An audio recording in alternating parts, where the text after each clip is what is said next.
Reading from home tends to be a little difficult when you have puppers around who like to bark at everything. Sorry. Now, where were we?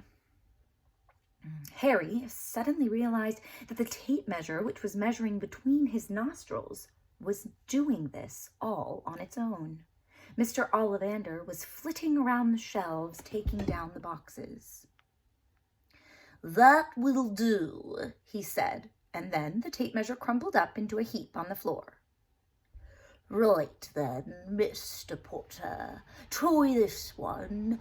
Beechwood and dragon heartstring, 9 inches, nice, flexible. Just take it and give it a wave." Harry took the wand, and feeling quite foolish, he waved it around a bit. But Mr. Ollivander snatched it out of his hand almost at once.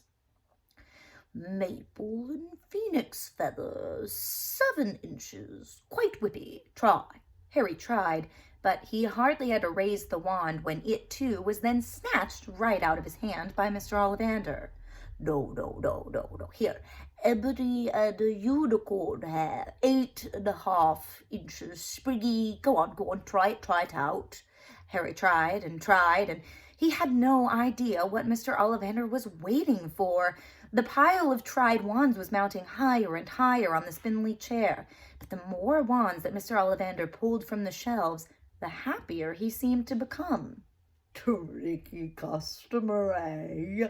Not to worry, we'll find the perfect match here somewhere. I wonder now, why yes, an unusual combination. Holly and phoenix feather, 11 inches, nice and supple." Harry took the wand. He felt a sudden warmth spring through his fingers. He raised the wand above his head, brought it in swishing down through the dusty air, and a stream of red and gold sparks shot from the end like fireworks, throwing dancing spots of light on the walls. Hagrid whooped and clapped, and Mr. Ollivander cried, "Oh, bravo! Yes, indeed, very good, very good. Well, how curious, how very, very curious." He put Harry's wand back in its box and wrapped it in brown paper, still muttering the whole time, "Curious, very curious." "I'm sorry," said Harry, "but what is curious?" Mr. Ollivander fixed Harry with a pale stare.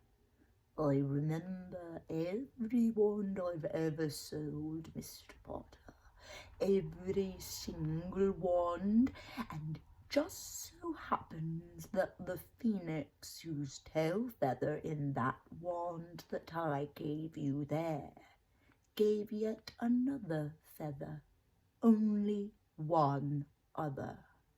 It's very curious indeed that you should be destined for this wand when its brother, its brother gave you that scar." Harry swallowed. "Yes, 13.5 inches. Curious indeed how these things happened. But the wand always chooses the wizard. Remember, I think we must expect very great things from you, Mr. Potter. After all, he who must not be named did great things. Yes, terrible, but great." Harry shivered. He wasn't quite sure that he liked Mr. Ollivander very much. He paid 7 gold galleons for his wand, and Mr. Ollivander bowed them away from his shop. The late afternoon sun hung low in the sky as Harry and Hagrid made their way back down to Diagon Alley, back through the wall, back through the leaky cauldron, which was now empty. Harry didn't speak at all as they walked down the road. He didn't even notice how many people were gawking at them on the underground.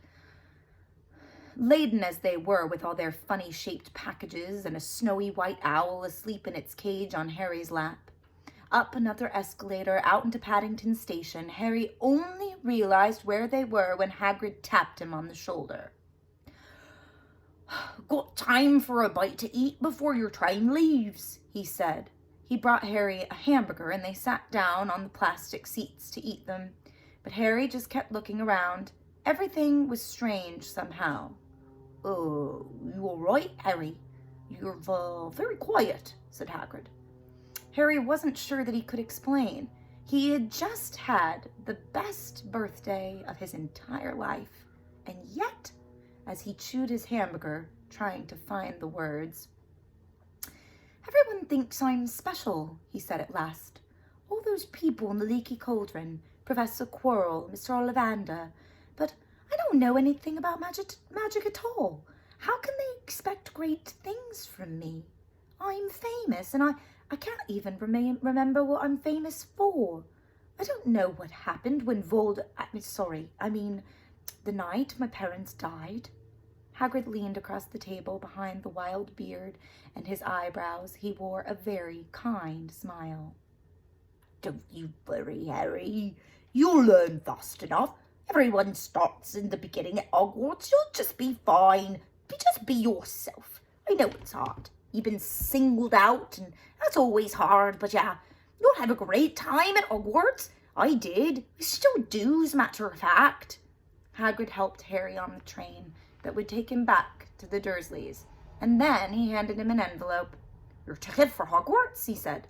"1st of September, King's Cross. It's all in your ticket. Any problems with the Dursleys, you send me a letter with your owl. She'll know where to find me. See you soon, Harry." The train pulled out of the station, and Harry wanted to watch Hagrid until he was out of sight. He rose in his seat, pressed his nose flat against the window, but he blinked, and then Hagrid was gone.